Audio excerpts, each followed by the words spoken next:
Greenhouse gases in the atmosphere affect the climate, the economy, and people's well-being. The social cost of carbon is an estimate in dollars of the economic damages that result from each additional ton of greenhouse gas emissions. It puts the effects of climate change into economic terms to help policymakers understand how emissions-related policies affect the economy. For policies that affect greenhouse gas emissions, the expected increase or decrease in emissions in tons is multiplied by the social cost of carbon, and the result is included as part of the total estimated costs or benefits of the policy. Let's look at an example. A city government official is evaluating a policy that would expand their city's public transit system.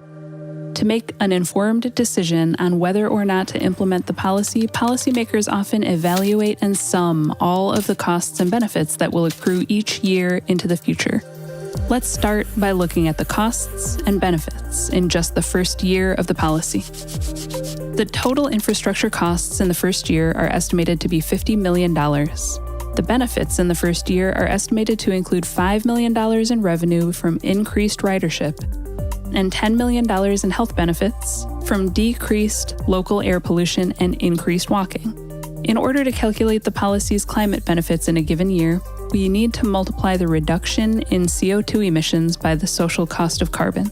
This policy will reduce carbon dioxide emissions by an estimated 100,000 metric tons of CO2 per year.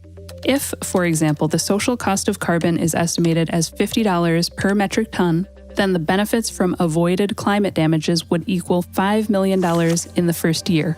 Looking at just the first year of the policy, the $50 million of costs exceed the benefits, which add up to $20 million. For a full benefit cost analysis, however, the government official would continue adding up the ongoing costs and benefits for a number of years into the future.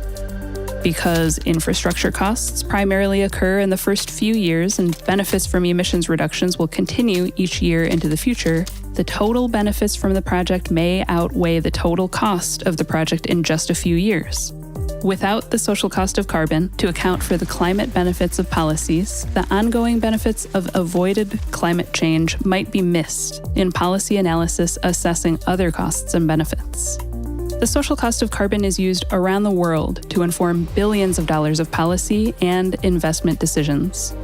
The federal government has used it in analysis of over 150 proposed and final regulations. States like New York, Illinois, Colorado, Minnesota, Washington, and California use the social cost of carbon for policy analysis or implementation. The Canadian government has adopted the estimation methodology. Federal carbon tax proposals have suggested a starting tax level based on the social cost of carbon. RFF is engaged in an effort to improve the scientific basis and transparency of estimates of the social cost of carbon. Learn more at rff.org/SCC.